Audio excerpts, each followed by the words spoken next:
All right, all right, all right. We are live. It's Mutt-Man with my good friend Dan the Idea Man. What's up, guys? So today we're going to basically talk a little bit about the project and about um, a lot of the things that we love about our project. And we're going to talk about some of the process and some of the things that are coming up. And we're also going to talk about ourselves. Dan, you're going to talk about your feelings today. Are you prepared for that? I'm an open book, so I'm ready to talk about my feelings. Well, I don't want you to overshare. Let's just go ahead and put a little bit of a limit on it. No tears tonight, okay? All right, I'll keep the tears locked in tonight. I'll push it down deep into myself and be prepared to explode later. All right, yeah, just let it out on your pillow tonight, but not here because we're men. We're grown men. I'm gonna cry into my pillow.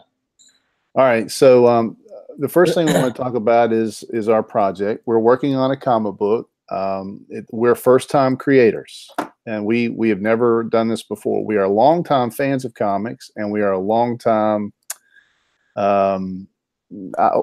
dabblers, I would say. We always talk about stories. We always talk about ideas, but right now we're putting pen to paper. We have got a written story. We have got pages completed. We are planning putting this project up on Indiegogo. We are planning to get fully funded, print books, and ship books. So we think we've got a great story. The name of our comic book is called HIRO, HIRO, and it's about a little robot, a little AI robot who has a special part to play in the war of the United States against Russia. The book is named after this character, and this character does not show up in the first 13 pages. We're putting out a preview, and we've got lots of character development that's already started in the preview, and you will get to see what kind of a mess this scientist has gotten himself into. So anyway, Dan, why don't you take over right here and just kind of introduce the plot of the story? We actually wrote a synopsis today. Do you think this is a good time to read it? Yeah, let's do the synopsis. Let's see. You sent it to me. I will be happy to read it to you guys. Why don't you read the long synopsis? Yep. One sec. Because I'm not prepared. Hold on. I'm sorry. I should have. I should have. I'm good. I'm good. I got it. All right. All right. Here we go, guys. So, this is the long synopsis for HIRO. In the near future, the U.S. is locked in a long and brutal war with Russia. Many U.S. allies in Europe have succumbed to the communist world power after China aided Russia with their technological might. Enemies realize that a nuclear solution could be imminent, but both sides want to avoid it. To turn the tide, the U.S. is focused on biotech and robotic advantages. The U.S. even extracted the Kremlin's best biotech scientist and put him to work on a new project called CRO, C-R-O, that's Combat Recovery Ordnance. To keep him properly motivated, Krupin's younger sister is detained in a secret location. Dr. Krupin developed a chemical formula that could re-energize cellular activity in dead tissues. I'm getting a little echo. Did you get that echo? Sorry. Go ahead. I had to turn my thing up. You're good. All he lacked was a delivery mechanism for this chemical formula. Partnered with the best mind for robotics and AI, Dr. Jorge Perez, Dr. Krupin was able to develop the first CRO unit that successfully reanimated a deceased combatant. This technology could turn the tide of the war, but the technology is misunderstood and unviable. So Krupin gets to work on the beta version that will not only be viable, but seemingly miraculous. Introducing HIRO, Hardware Integrated Reanimation Ordnance, a complex AI robotics integrating Krupin's reanimation formula. HIRO is something different. Now, in the midst of war, mankind may find its greatest enemy or its greatest ally. So that's the long version, the long synopsis. All right, I'm going to just show the cover real quick. We kind of developed out this cover, which kind of shows the characters that we're talking about here. Let me actually slide over to my other screen just a second.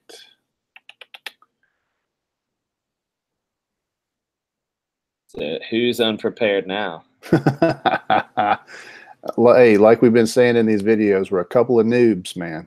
We're getting into this thing, and it's not always easy. Yeah. All right, here we go. All right, check out this cover. As you can see, we've got our cool logo already developed out, HIRO. We've got hardware integrated reanimation ordnance. That is what HIRO is. Right here, you can see HIRO on the back of a combatant. HIRO is actually this robot right here.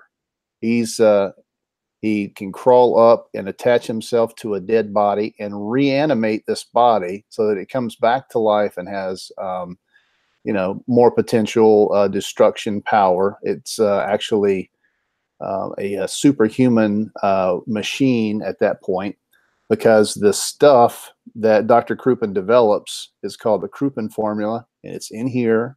It goes into the brain and into the spinal column of the carcass and brings it back to life, and it hulks out and becomes even more powerful than it was before. This is a crow unit that's on this combatant, and these two are enemies. The crow unit is kind of like the first round. It's the AI that's developed early for the United States Army, and it has basically the same function. It's just an earlier version. Now, there are actually more of these in the comic, but this one is it's more geared to sort of the rage emotion. And when this thing attaches itself to a carcass, it energizes the component of the body that responds to rage. So it hulks out and it attacks. It's effective enough, but not as powerful as HIRO. So that's just kind of a little imagery just for you guys, and you can just see what we've been developing here. Dan, why don't you tell me what it is that you like about this idea, and just kind of like just share some of the things about it that you think that other people are going to love. Yeah. So I was thinking about it the other day. What this book has that's different from everything else out there. There's so many things out there that you can look at, and it's not a cape book. There's no superhero. It's not a it's not a horror book. It's not I don't know what category you'd put it in, but it has a lot of stuff. So it has things that you won't expect, and I'll try not to spoil everything, but just it's got some gruesome, almost horror aspects to it. It has it should be full of action, I hope. Like we've been working on the script and writing it, and we hope that it's going to have plenty of action to keep people hooked on what's happening. It has some kind of it's hitting the zombie vein of stuff, like and I know that's kind of horror, but zombies are always popular. It's hitting some cool futuristic hardware, alternate reality, so a different timeline in the US, and it's just it's really cool. And like, once again, this kind of stemmed from a weird dream that I had. It was nothing like this. On the last video that Mutt did on his page, you can see what his initial first draft of HIRO as like this weird floating robot holding up this body, and that was kind of the initial dream. But anyway, it's just really neat to see this stuff come about, and there's so many little things and so many things that I don't want to spoil, so I'll try not to go into too much detail on that. But man, it just has a lot of things I think you won't expect in a book just on face value here. And I think that's what's got me most hyped on it, because it's gonna change. It's gonna go places that I hope nobody could predict. Dan, do you think that this is a diverse book? Because we have a lot of characters. There's a lot of diversity, and I'm not necessarily just talking about diversity as far as race or anything like that, as much as I'm talking about diversity of types of characters. there are a Yeah. lot of different people groups represented, but at the same time, it's just we're not pitching anything. We're just letting the story develop out naturally. And I feel like as we've done that, the characters that we have are, uh, they're just really, they're different, man. I mean, like we have, like the AI die. We're just talking about Dr. Perez, and as we develop him out, uh, it just gets more and more interesting. We're creating these people and we're getting to know them. We're laughing together about what they might say and do, Mhm. and it becomes really, really cool. Yeah, I think that was that's been the most fun. Like, and I think everybody has probably somebody that they work well together or work together well with. And for me, working with you, that was something that I had the biggest blast on. Was like after we came up with the initial concept, and we're starting to like fine tune this story. And we were like I mean, it was literal. We had a wall and we're throwing ideas at it and see what's sticking. And it was really cool to fine tune like Dr. Perez down to what he is. Like Boone recently, we made some changes on, and it's been fun to like you're like, hey, what about this? And you're like, yeah, that is him. That is Boone. That's who we want Boone to be, or that's who we want Perez to be. And it's been neat to see them go from an idea to a fully fleshed out like person in the story. So it's a neat experience to be involved with. I hope people that watch this know what I'm talking about, because there's nothing else like coming up with an idea, working with your partner on that thing, and then getting it, into a really like well thought out story, a well thought out character. So we chose to do this story in comics, and you know, why don't you tell us what is it that you really like about comic books, Dan? Man, that's tough. So part of me, I mean, I was born in the 80s. I was in the hot spot of comics in the 90s growing up, when I mean, like like we talked about before, Rob Liefeld was doing a Levi's 501 jeans commercials, like, and I thought it was the coolest, and I wanted to read comics. I thought they were awesome, so I started digging in and reading them.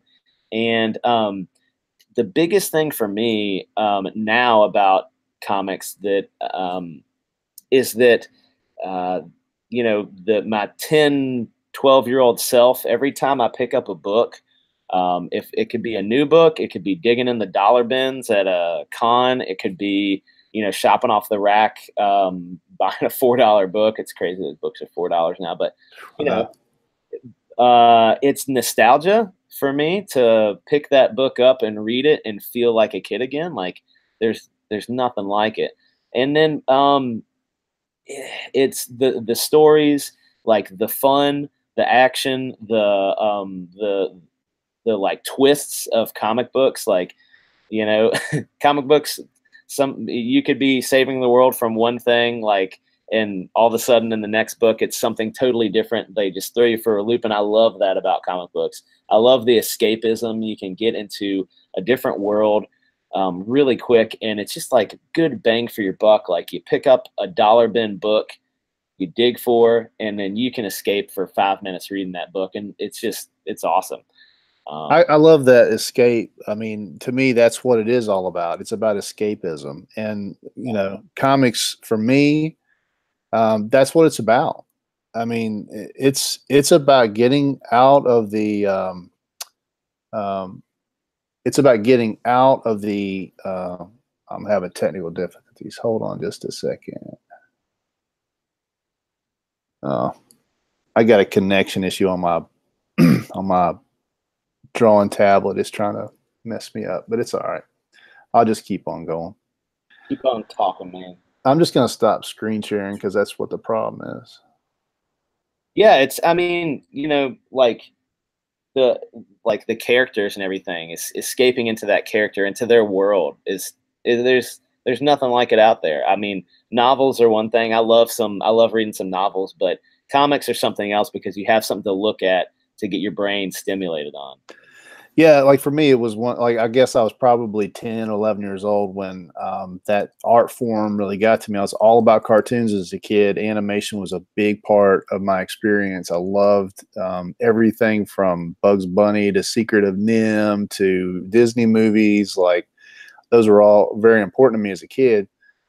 But then when I hit comics and I realized that I had a drawing ability and I could draw a little bit, oh my gosh, it was like something opened up in my brain, and it just connected me to comic books. And I have never in my entire life, nothing I have been passionate about one major thing in my life as far as hobbies, and that is comic books. I have collected, I have drawn characters, I have gone to comic book conventions as far back as, my teenage years. And so it's just always been a huge part of me. It's just in my DNA. And I think that comic book people, it always makes me think about that. I think you've seen that Jack Kirby quote that says, comics will break your heart, kid. Yep. I Yep. mean, it's really true, like, because people love this stuff and they're so passionate about it, and it really gets into your life, and you spend so much time and so much money on this hobby. Yep. And and if you want to get into it and create something, I mean, it's rough. You could get in there and work your butt off and then get to the end of the road, and somebody may or may not really dig what you're putting down. Yeah. But for me, at this point, at this stage, I've got a career. I've got my retirement going. Everything's cool. I'm doing this for the love of it. I'm Right. in it for the love of it, and I'm going to make a comic book and produce a comic book and put it out. Yep. So, for me, it's just really fun. It's just the funnest thing to just create something like this, the story that's unique and you haven't seen anything like it before, and you put it out there, and hopefully people dig it. And if they do, cool. If not, that's okay too, because at this point, like I said, I'm fine. I'm just going to make this thing. Right. This is something we believe in. It's something that it's an industry that we've loved for so long. It's just going to be neat to put something out there that, yeah, it's going to be different than anything anybody's seen. It's going to be cool to, if people like it, they like it. If they don't, what are you going to do? But at least we did something. We didn't sit around. We took an idea, we ran with it, and we made a book. So, yeah. Why don't we do this, Dan? Can you tell me, you may even have some handy lying around. Who knows? Maybe I do. Can you tell me some of your favorite comic books and maybe why you love these comic books so much? Yeah. So good setup, but here's a peek behind the curtain. We planned this all along. So I have some books right here, and Dude, show us, man. What do you got? All right, so I have a theme, and my theme is past Dan, present Dan, and future Dan. What I know he likes now, and I hope he'll like in the future. So I'm going to start off with something I've talked about before. Jason's going to laugh as soon as he sees this. All right, boom! Look at that. All right, we're talking foil. Look at this embossed. It's terrible. All right, this is a 1993 classic. Look at this. Oh my goodness. Cover. This is not the bagged and boarded one. This is just my spare. All right, this is for my reading when I just want to pick up a cable book. But look, I'm gonna be honest. There's a lot of unnecessary dialogue and stuff in this book, but this was Dan in 1993. All right, that was 10 years old, and this book was everything to me. All right, another one from the 90s that I gotta share because I love the artist. They're one of my favorite artists, Sam Keith. Oh yeah, now you're talking. #1. Now you're talking. So Image Comics. This is Rob Liefeld as Michael Jordan in that industry. This is one of my favorite comics. I love it. I love Sam Keith. I love what they're at in this. So the Max for sure. I still collect Max if I can find them. So that's past Dan, right? I like that. The Max. Yeah. That first cable was terrible. I know you love that first cable. All right. So current Dan, present Dan. All right, this is not going to be a shock to you either. One of my favorite current books, All right. Image Comics Manifest Destiny. This is issue number 1. That's a cool book. Great writing, cool, really cool art. You can see right there is another piece of art by Matthew Roberts, who's a local to the Roanoke area where Jason, well, yeah, now you know, Jason and I live. Thanks for that. And, I can tell you his address. Now I'm just playing. But really cool book, like such a cool concept, like out of the box. It's creepy. It's just good, man. I have all of them, I think, so far. That's the only thing on my pull and hold. Only thing. That tells you anything about me. Right. So recently in my present life, Jason is responsible for this. He's gotten me, he even bought me this book. He got me hooked on some Kirby. Right. Oh, look at that. So this is not only, it's not only, I have it here. It's my wallpaper on my phone. Like, I love this cover so much. Yeah. One, this is like, Ridley Scott got some influences for like aliens out of this book. Like, it's just, this thing is crazy good. Like, such a good read if you guys can find it. Such a good run. I have one issue, number 12. If anybody has it, hit me up. I'm willing to buy it. And then, so once again, I'm going back to 93 for Future Dan, okay? Because, hear me out. I'm going to pull up a book, and you're going to roll your eyes, and the few people that might be watching this are going to roll their eyes, but there's a reason, all right? So it's not just the hologram foil cover of this Wolverine issue, all right? But this book, like, this is what I want the future of comics to be. Not just, I'm not saying Marvel or anything, but this is what I want. This book, from start to finish, is straight up action. The whole way through the book, like every single page, there's like crazy like scenes in heaven. Wolverine is all floppy because Magneto ripped out all of his adamantium. They're like Jean Grey is flying out of the plane on this thing. There is like Wolverine, like he jumps out. He was like dead, jumps out, grabs Jean Grey. She's flying out of the Blackbird. I mean, it's like front cover to back cover action. It's such a good time. Like, I can read this thing in 3 minutes because I just can't wait to look at the next panel, the next page.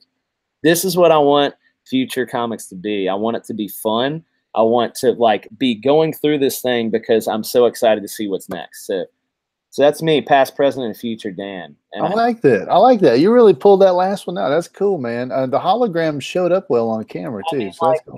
But I want holograms. I'm saying I want holograms on our covers, Jason. That's what I'm saying. All right. We're gonna have to get that bad boy on Indiegogo. We're gonna have to get that. Like, yeah, if there's a stretch campaign, I'm down for hologram cards on the cover. Let's do it. If some people want that, I'm in. It's gonna be a lot of green to get that. Them things are crazy expensive, my friend. So that's me. Let's see you. All right. We'll start off with these basically represent me pretty good. This is about what my fandom is. This is what I should be. These are some of the greatest comics of all time, in my opinion. So we'll just start out with this one. This is X-Men number 268. Ah, look at that. Beauty. Now that one right there is a Jim Lee, and it has some great characters in it. But I'm just going to show you what the first couple pages look like, and you can see what a great opening of a comic should be. Check this out. Is that not the coolest Captain America diving into danger you've ever seen in your life? Yeah, that's killer, man. All right, now check this out. Not only did you start out with that bad boy, but look at this 2-page beautiful spread. You see that? That thing is killer. Look at that. Look at Cap going into ninjas and breaking blades. Now, this is Jim Lee at his best. And I'm going to be honest with you. I'm a Jim Lee guy. I love Jim Lee back in the 90s. I was with Jim Lee in Punisher War Journal. Okay, that's how far back my Jim Lee love. Got some war journals in here? Yeah, boy. And this one right here is Jim Lee at his best. Oh, so good. His DC stuff, I'm telling you, is not is not as good as his Marvel stuff. I don't know if it was because he was young and hungry. I don't know if it's because this is a book where they are in Madripoor, which I think they're in Madripoor in this book. But I mean, look at this, man. Look at the characterization. Look at the artwork you get in every panel. It is just packed. Jim Lee's Wolverine. Jim Lee's Wolverine is incredible. And I picked this book out. It's all right. So it's a Lee book too. And I know everyone has 2 or 3 of these. Yeah. At least laying around. But I was like, what is the most me book there is? Like, because I have probably 6 of these books. I have all of them that match together to make the full cutout thing. And he's incredible. This Wolverine, though, that Jim Lee Wolverine is the best. That's it. Best Wolverine, hands down. All right, let's go here. Speaking of Wolverine. Speaking of Wolverine, okay. Oh, I know what this is. This is one of my lovelies, one of my babies. I know. Okay. This is the yep. One of the classic covers. This is the exactly what that was going to be. now, and you know what? Like I said in a tweet, I think just today, McFarlane was great. He was great in Spider-Man. I love Spawn, everything. But when he got started in Hulk, that's when I really got into McFarlane, because the way he drew the Hulk was as a brutish monster. Okay, not like a stylized TV show from the 70s. Right. Marvel really got into this kind of stylized Incredible Hulk. But look how this guy draws Incredible Hulk. I mean, look at that. It's so wrinkled and like gnarly. You know what I mean? Like, it was just so cool. And all of that like detail. Look at the face on that. Can you see that? Yeah, it's killer. Look at the face on it. I love the like cartoonishness, but then the detail. And then as a 12-year-old kid, to see Wolverine fighting, and then like, look at this. I mean, look at this green blood. Look at that. Yes. You know what I mean? Like, that is vicious. And as a kid, I loved that. I loved all of the battle scenes and everything. Yeah. This book is amazing. And like of all the McFarlane stuff, for some reason, I go back to the Hulk stuff. I just felt like he had a great way of doing it. Let's stick with Wolverine, because here's a part of another Wolverine has a through line with a lot of my 80s stuff. Yeah. This is an X-Men issue that was one of the most iconic covers I had ever seen in my life. This was Mark Silvestri. Oh, yeah. And dude, the late 80s Mark Silvestri, Chris Claremont, Uncanny X-Men. Yep. It's just unparalleled, in my opinion, for style, excitement, fun. Now, and I love the Jim Lee Uncanny X-Men. I mean, fantastic. But going back a step back, Jim Lee was jumping in at the perfect time, because Mark Silvestri had created a visual universe for X-Men that was just amazing. It was top-notch comic book stuff. Silvestri brought a classic style with him that was just better than most comic artists around him.